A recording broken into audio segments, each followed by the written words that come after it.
Olá para todo mundo, seja muito bem-vindo ao Perspectiva, programa da TV Assembleia, que você pode conferir no canal 9 da NET, na Rádio Assembleia, no YouTube. Já aproveita, se você gosta do Perspectiva, gosta de um bom debate, de entrevistas, não deixe de compartilhar o nosso link com seus amigos e familiares.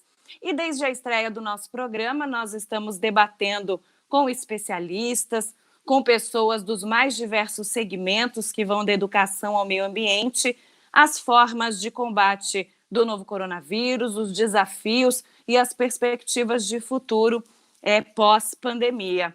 E hoje nós estamos com uma edição especial, nós vamos debater a pandemia do novo coronavírus, essa situação em que nós fomos acometidos depois da chegada do vírus no Brasil, em especial em Mato Grosso do Sul, com jornalistas da TV Assembleia. Vou conversar com a jornalista do site da TV Assembleia, do site da Assembleia Legislativa, melhor dizendo, a Evelyn Abelha. Seja muito bem-vinda à nossa sala de bate-papo, Evelyn. Nós vamos conversar também com a Marité Kogo, que é jornalista da TV Assembleia. Seja muito bem-vinda, Marité. Obrigada. E a gente vai conversar também, vai bater um papo com a Regiane Ribeiro, que é jornalista da Rádio Assembleia. Regiane, seja bem-vinda aqui à nossa sala de bate-papo do Perspectiva. Muito bem. Olá, então, Lívia, obrigada. Já que estamos aqui com todas as nossas convidadas a postos na sala do Perspectiva, a gente vai bater um papo sobre essa recomendação que acabou virando aí um hábito entre nós, inclusive no ambiente de trabalho, né, meninas, que é o uso das máscaras. Eu gostaria de saber de vocês, né, vamos começar aqui meio que por ordem alfabética, antes da gente partir para um debate, como é que está sendo a utilização da máscara, como é que essa rotina ingressou na vida de vocês, já que desde abril especialistas em saúde estão recomendando a máscara justamente para evitar uma contaminação direta, né, nesse convívio que a gente tem com as pessoas. Evelyn, se você puder começar falando com a gente. Desde que houve essa recomendação, né, das organizações de saúde, eu costumo usar minha máscara. No início foi um pouco incômodo, a gente não está acostumado, habituado, mas depois até gostei por conta de poder personalizar, né? Hoje as máscaras de tecido e tem várias estampas, então hoje eu estou super habituada. E assim, uso para todo lugar que eu vou. Se eu vou colocar o lixo para coleta aqui fora no condomínio, é um trechinho super pequeno que eu ando, mas eu coloco a máscara, assim, não descuido com essa recomendação, porque eu acho que ela é bem efetiva. E Marité, como é que está sendo a sua vida com as máscaras, né? Você que tem duas meninas, duas filhas, uma bem pequena, como é que está sendo essa rotina em casa? Então, Lívia, eu compartilho do mesmo pensamento da Evelyn. No início, é sempre aquele incômodo porque a gente não tem o hábito, né?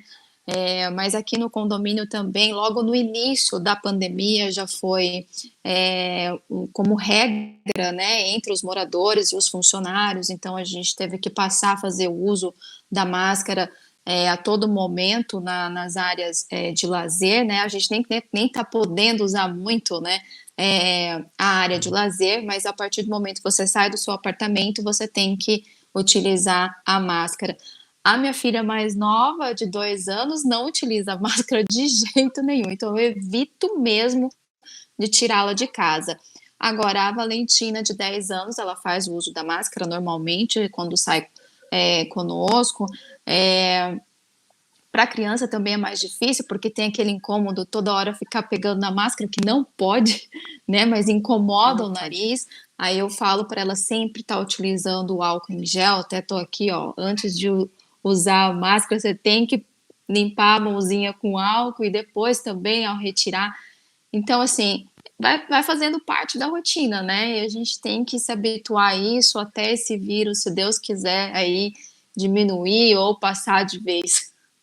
Eu converso muito com a Regiane, a gente às vezes chega no mesmo horário, né? para trabalhar, e nós falamos sobre a questão dos elásticos, de tirar e colocar, como é que fica no nariz. É uma adaptação também um pouco complicada para a gente ficar muitas horas com a máscara no rosto, né, Regiane? Olha, Lívia, para mim foi um pouco difícil a adaptação com a máscara, né? E no início eu sentia muitas dores atrás das orelhas, mas com o tempo eu encontrei uma que deu certo. Aí, a partir do momento que eu encontrei a que deu certo, já adquiri outras também, porque hoje a máscara já virou um acessório básico nas nossas vidas, como o relógio, o brinco. Eu acredito que para a mulher a máscara também é um acessório, para os homens. O meu filho também, como a Maritê, tem grande dificuldade de usar a máscara, ele só tem 4 anos, mas ele gosta muito da avó. A minha sogra é do grupo de risco, então ele, para ver a avó, ele tem que usar máscara. Então ele fala, não, eu tenho que me prevenir por causa da minha vovó, porque ele é muito apaixonado pela avó e foi uma maneira que nós encontramos da máscara fazer parte da rotina dele. É interessante, eu até trouxe aqui algumas, já que você tocou no ponto do acessório, né? Dizem que agora a criatividade é extrema na produção das máscaras e eu me sinto muito mais confiante, né? Ao sair na rua, às vezes a gente tem que fazer um afazer doméstico, ir nos supermercados, né? No posto de gasolina, numa padaria. Eu realmente me sinto segura. Eu vejo que os especialistas eles recomendam a máscara justamente para evitar esse contato com a saliva, né? Quando a gente está conversando, às vezes as gotículas acabam atingindo as outras pessoas sem querer, é inevitável. E eu me sinto muito mais segura. Prefiro andar com várias máscaras, já compro as de pano para poder botar de molho. Mas eu não sei vocês, se teve também essa questão da preferência entre a máscara de pano, a máscara descartável. Quem puder começar comentando aí a respeito disso. Eu também prefiro a de pano, Lívia, mas eu sou assim mais basiquinha. Eu... minha é de tecido, a neutrazinha, preta, no máximo uma branquinha também, que eu uso bastante, essa descartável que eu também uso bastante, né? Sempre pego pelo elástico, né? Não tenho contato na hora de pôr. Mas é isso, eu acho que são 3 itens essenciais. Se a Organização Mundial de Saúde orientou dessa forma, máscara, lavar bem as mãos e o uso do álcool em gel, acho que se isso é primordial para a gente evitar, vamos fazer.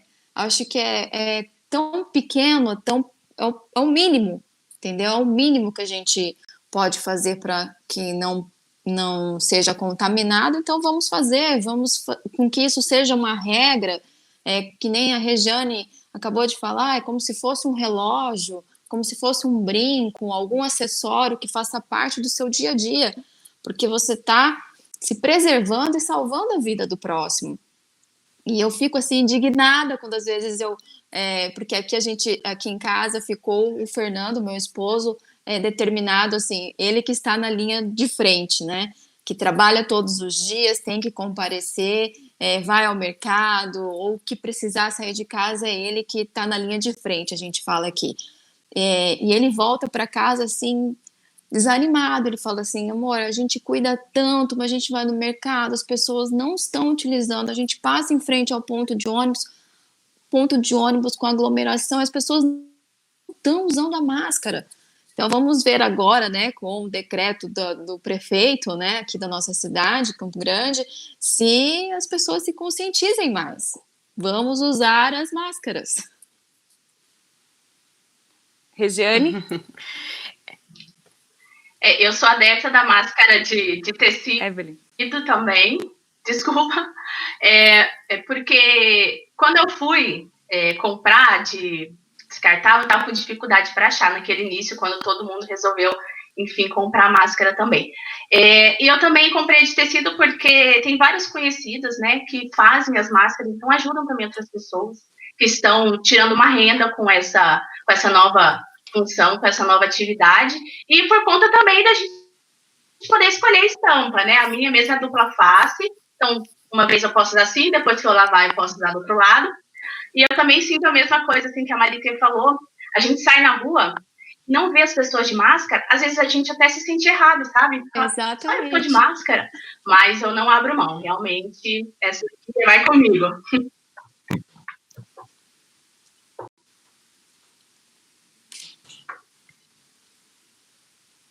Bom, então voltando a falar dos cuidados, algo que eu tenho conversado com os entrevistados do Perspectiva é sobre alguns hábitos de higiene. É óbvio que o tereré e o narguile a gente tem que cancelar, né? Não pode compartilhar mesmo, a não ser que seja com um cônjuge ou com alguém da família e você esteja disposto a isso.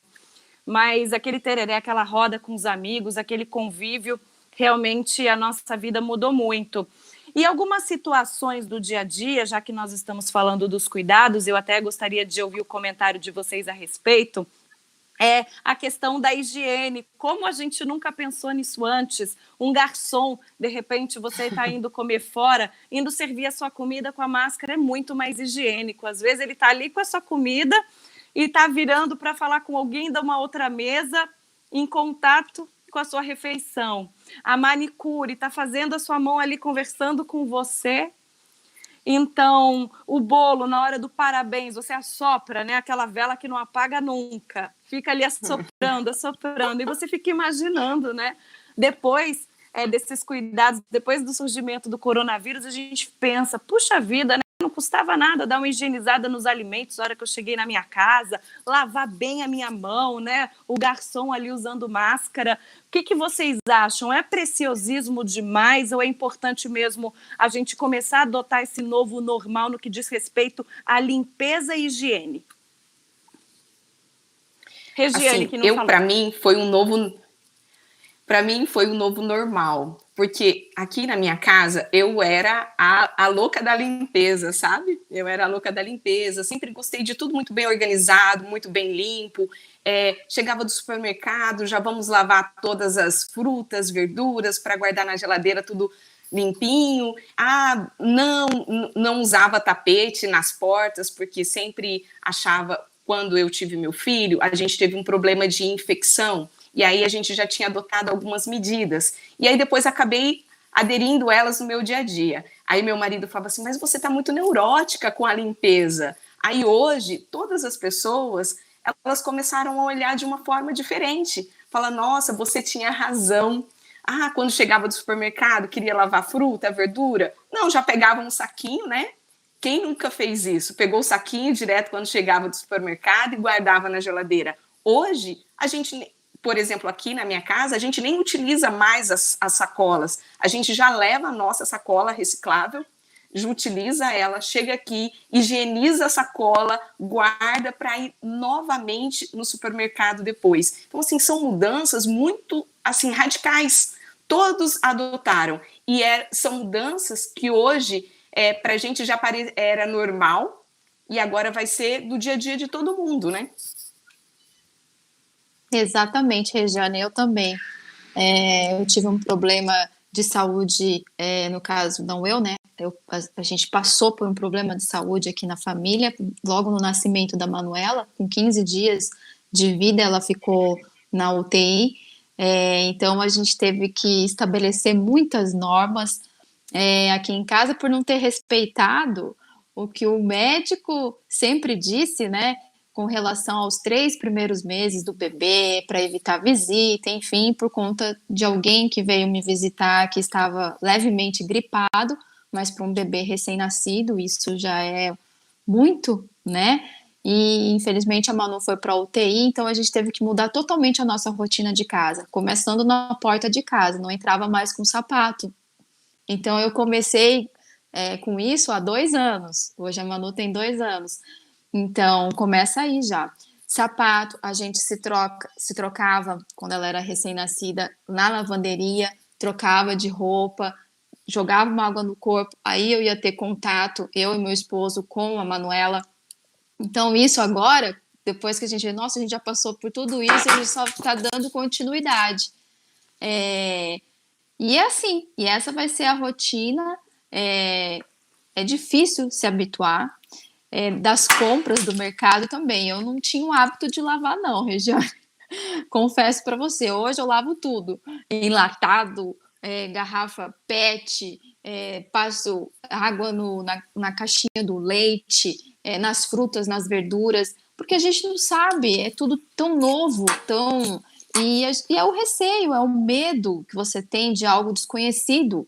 Então, acho que isso vale para todas, né? Para todos nós. Não tem como a gente fugir disso e eu acredito que seja um cuidado que deva permanecer.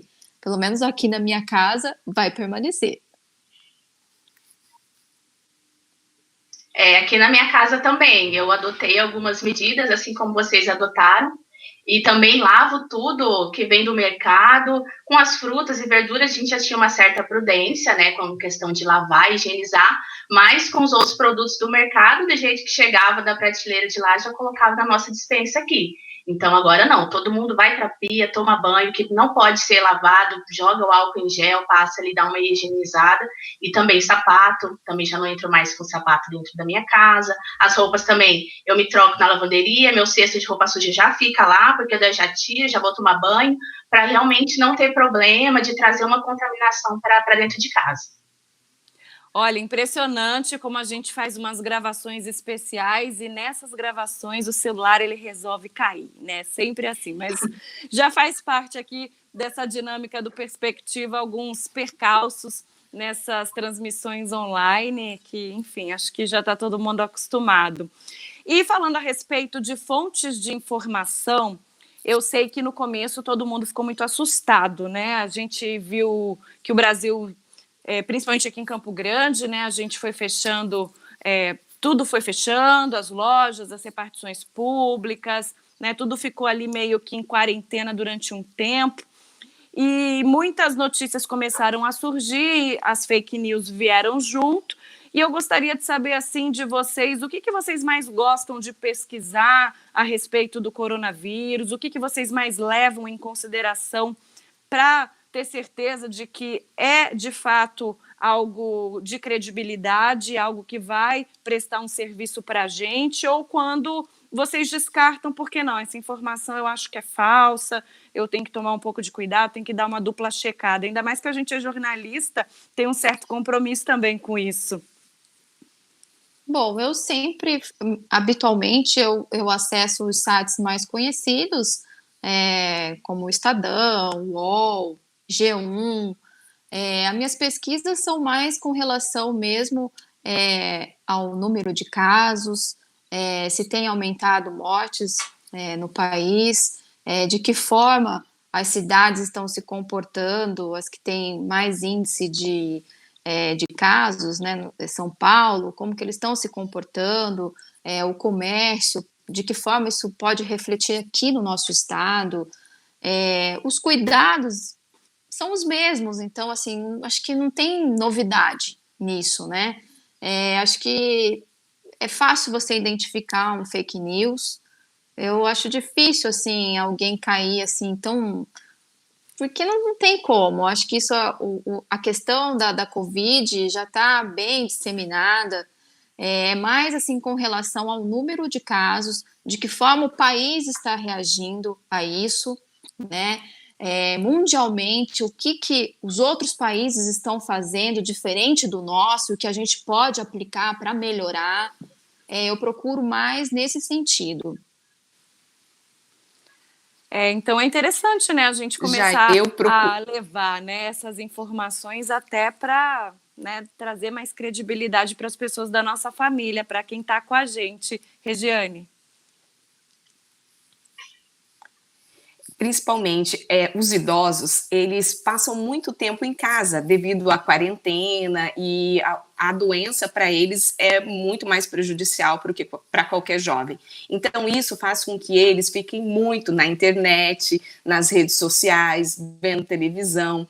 Eu convivo com 2 pessoas idosas, então diariamente me perguntando sobre notícias que para a gente do meio da comunicação é fácil identificar um fake news. Já eles não, eles têm essa dificuldade. Aí eles acreditam, aí você tem que levar um tempinho para explicar. Não, isso não é verdade. Tipo aqueles mitos e as verdades, né? Você tem que tirar um tempo, porque para eles, alguma coisa que parece pequena para a gente, para eles é totalmente diferente, né? Evelyn. Por ser da área de comunicação, a gente acaba já fazendo um filtro, né? A gente já tem essa incumbência na nossa profissão, filtrar, né, toda a informação e checar a fonte. Mas eu confesso que durante essa pandemia eu não tenho lido muito. Eu, às vezes, acesso uma vez ao dia as notícias, até porque, como a gente vê que até a situação melhorar há um quadro de piora, acaba gerando uma ansiedade. Você está vendo todas essas quantidades de mortes, o sofrimento das pessoas, perdendo emprego, perdendo a vida, a questão do luto, que está muito diferente, muito sofrido agora. Então, eu procuro, assim, olhar só 1, 2 vezes no dia, e ainda assim, eu checo muito a fonte, vejo se realmente tem alguma informação nova para eu consumir, se não tiver, realmente eu passo para não criar essa expectativa, essa ansiedade. E a gente, né, o Thiago até fez um levantamento para essa perspectiva do que é mais pesquisado no Google pelas pessoas sobre o coronavírus. Então, tem os dados do coronavírus, que eu acho que é muito pesquisado, a gente quer saber quantas pessoas foram infectadas, quantas foram curadas, quantas vieram a óbito, nos estados, né, quais estão aí em calamidade e quais não. E tem também a situação do Brasil, a situação da Itália, muito pesquisada, e tem a questão dos sintomas. Ele apareceu em último lugar, né, entre os dados, Brasil, mundo, Itália, os sintomas, e eu confesso até que isso me traz muita dúvida. O que mais realmente me chama a atenção é pelo fato de conhecer algumas pessoas que já tiveram e elas apresentarem, assim, sintomas diversos, completamente diferentes entre um paciente e outro. E eu pesquiso até para saber se, às vezes, eu sinto que eu espirrei ou que eu tossi, eu falo, ai meu Deus, seria Covid, seria o coronavírus, para saber se está batendo, né, com aquele sintoma que eu tive.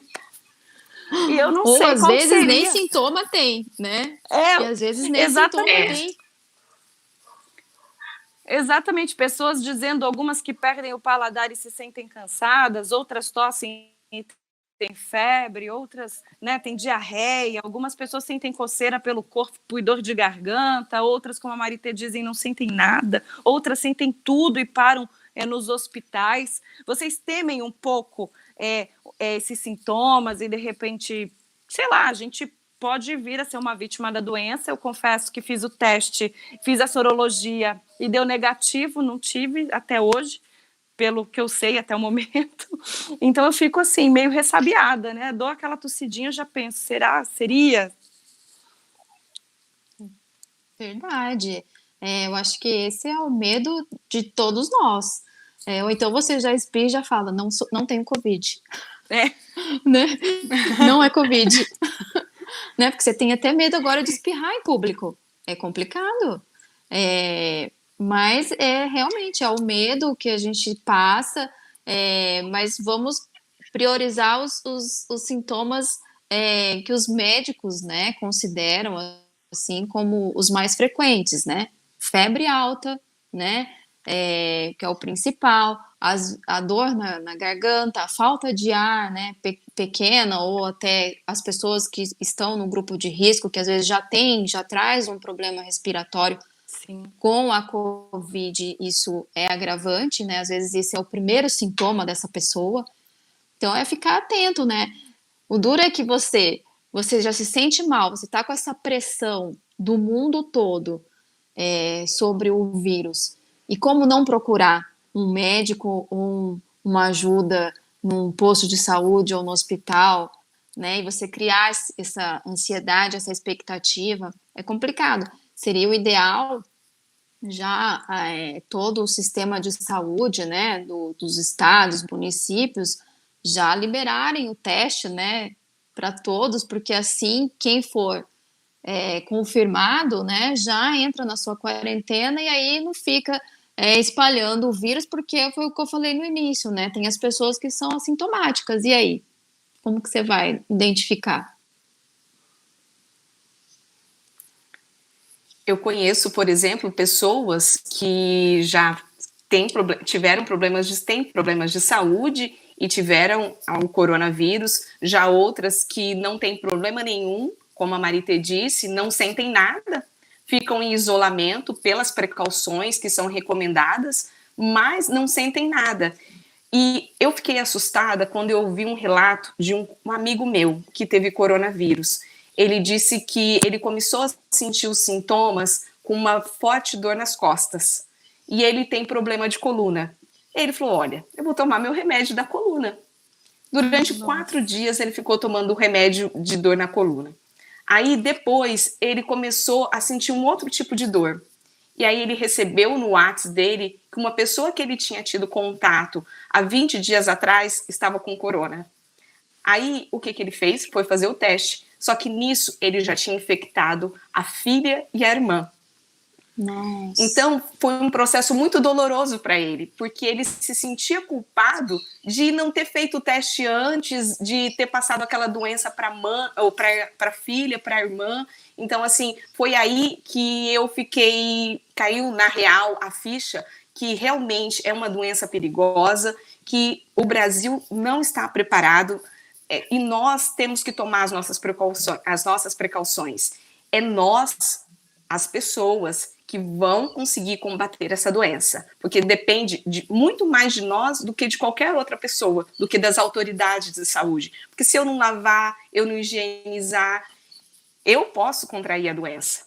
Então, é uma coisa que está muito mais das pessoas do que de qualquer autoridade. A gente se cuida pelos outros também, não só pela Exatamente. gente, pela nossa família. Evelyn, quer comentar também um pouco a respeito dessa questão dos sintomas, o que você pesquisa na internet? Eu fico atenta, né, a esses principais sintomas, mas como foi dito, a gente não tem como prever de que forma esse sintoma vai chegar, porque tem várias formas aí, como a própria Regiane falou, algo bem incomum, né, não tinha ouvido ainda falar, né, uma dor nas costas poderia representar que a pessoa estivesse com o Covid. Acho que mais do que o receio de contrair a doença, porque dá medo, com certeza, é de transmitir. Você ser uma pessoa assintomática e infectar outras que talvez são do grupo de risco e causar algum problema mais sério. Então, realmente, a gente está muito interconectado, não dá mais para a gente falar, o que eu faço está só me prejudicando. Não, está provado. Não é só a internet que liga a gente. O mundo inteiro está sofrendo, direto ou indiretamente, com o Covid. Então, a nossa atitude com certeza influencia o comportamento, a vida de todo mundo. Não tem como a gente fugir disso mais. E falando em a gente não pode fugir disso mais, alguns especialistas estão dando alguns números. É óbvio que essa questão da curva de ascensão, o pico que não chega, muita gente acaba polemizando também essas notificações, esses números que são divulgados, mas eu acredito que, na melhor das hipóteses, conforme a gente acompanha nos noticiários, parece que vamos seguir nessa até dezembro mesmo, até o fim do ano. 2020 vai ser um período marcado mesmo por essa situação da Covid-19, e eu queria saber de vocês, né, o que passa pela cabeça imaginando que até o fim do ano, realmente, de fato, a gente vai ter que conviver com isso, assim, com uma presença muito forte entre nós, né? Nós agora estamos vivendo o pico no Brasil, mas é algo que vai se estender, pelo que tudo indica.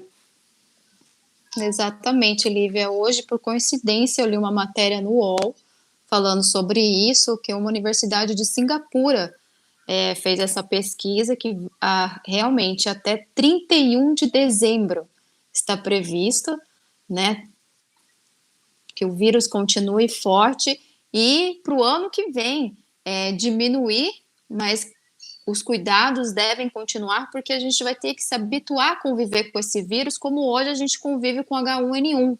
Fizeram a comparação, né, com H1N1. Só que é um vírus desconhecido, né? Então, isso preocupa. Não tem nem como a gente fazer planos, né?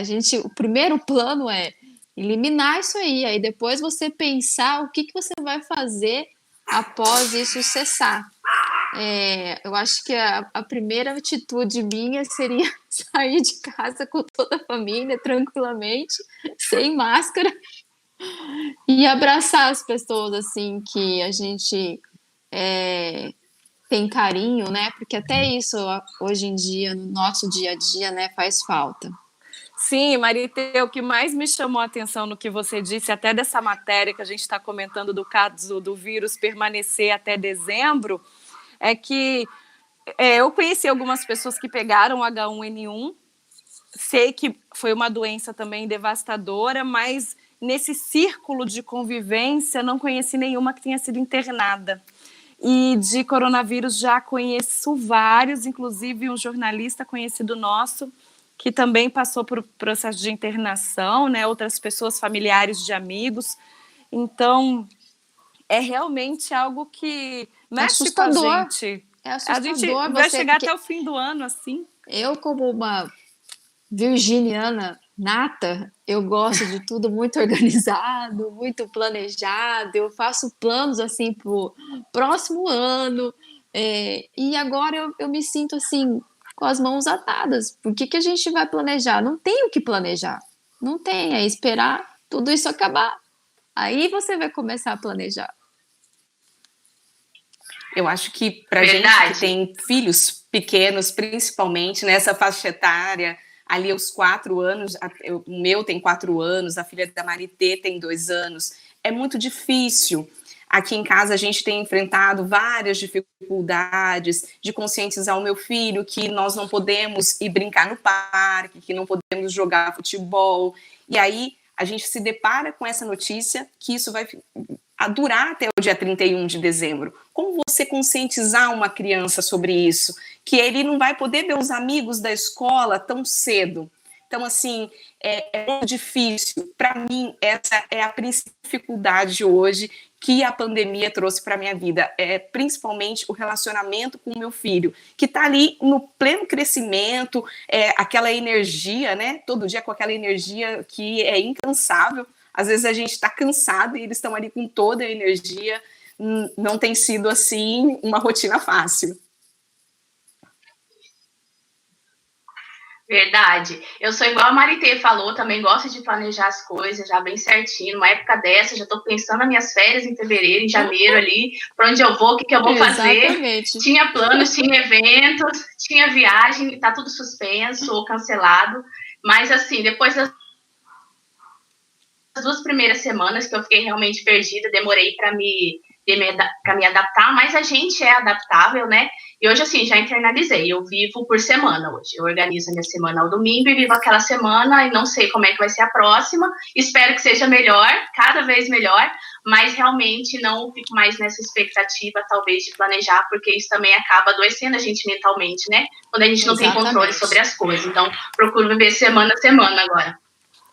Estamos todos tendo que trabalhar muitas coisas internamente, enquanto seres humanos, enquanto profissionais, enquanto alguém que pertence a uma família, a um grupo de amigos e também enquanto pais e mães, né? Eu não tenho filho ainda, mas eu imagino com essa questão das aulas suspensas, né, as crianças ainda com essa situação das pesquisas muito recentes, apontando se elas são realmente vetores mais perigosos, entre aspas, nessa questão do coronavírus, porque então estão sem aulas.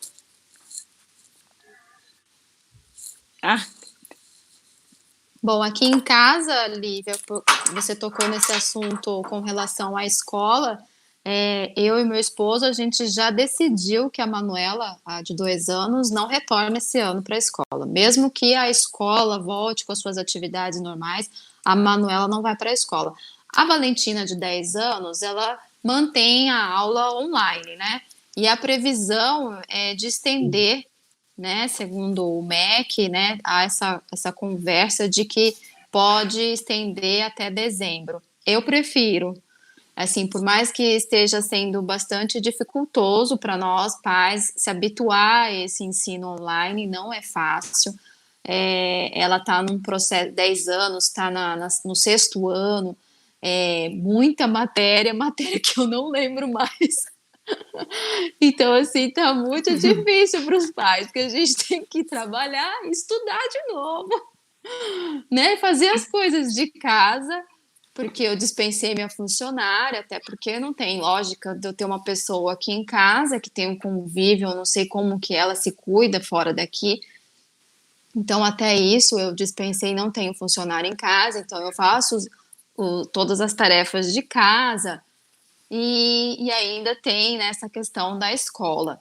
Não é fácil, mas eu acredito que seja, assim, necessário nesse momento, né, e ficou decidido assim, a Manuela não volta e se a escola continuar com as aulas online, eu prefiro, até para preservar a saúde mesmo.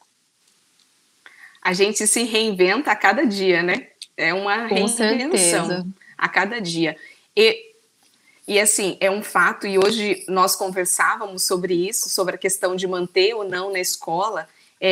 Eu queria tirar o meu filho da escola, porque já não tinha mais sentido ficar pagando a mensalidade da escola e ele não indo às aulas, porque ele não se adaptou com o processo videoconferência com as aulas. E eu contratei uma professora particular para dar aula para ele em casa. Mas, de acordo com a Constituição, dos 4 aos 17 anos, o ensino é obrigatório. E os pais que não deixarem os seus filhos na escola nesse período, eles podem responder criminalmente por isso. Existe um crime, né, que é tirar o filho da escola no período que ele tem a obrigação de estar lá.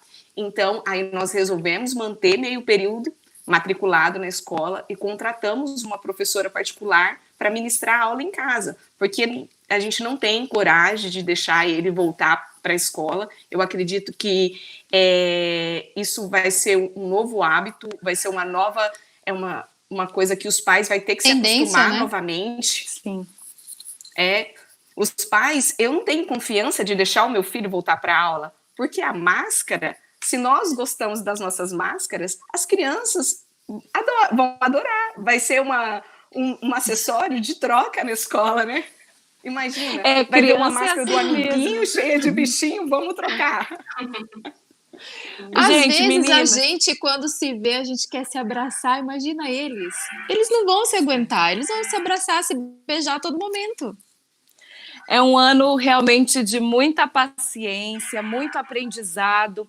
Foi muito legal a gente compartilhar esse momento aqui no Perspectiva, debater um pouquinho das nossas angústias, dos nossos planos, dos nossos anseios e aquilo que está permeando a nossa vida e a realidade de todos os brasileiros, dos campograndenses, dos sul-mato-grossenses, nesse período de pandemia do coronavírus. Eu espero que a gente tenha oportunidade de fazer mais bate-papos como esse, outras oportunidades, para que a gente possa continuar levando informação e mostrando, né, que todos somos seres humanos e todos estamos aprendendo com tudo isso, sem esquecer da nossa querida máscara, que tem que ser acessório aí, ó, obrigatório para todo mundo. Lembrando que ele é também importantíssimo, é um acessório, e o álcool também.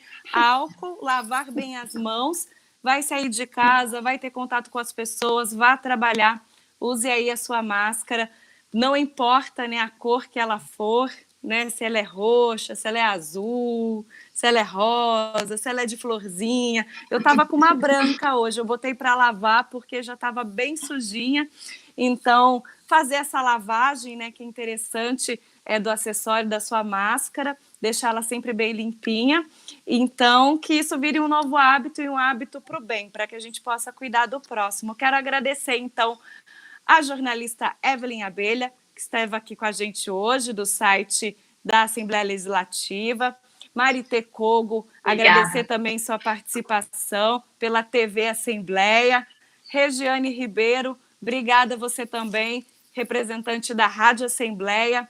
Esse foi o Perspectiva, a gente debatendo aqui algumas situações sobre a Covid-19, falando um pouco da realidade, do dia a dia, né, como é que estão as nossas vidas com esse novo normal. E se você gostou do nosso bate-papo, não deixe de compartilhar o nosso link do YouTube com seus amigos e familiares. Nosso programa também está aí na TV Alemes e Rádio Alemes para você acompanhar a nossa programação. Um beijo para todo mundo e até a próxima. Tchau, tchau.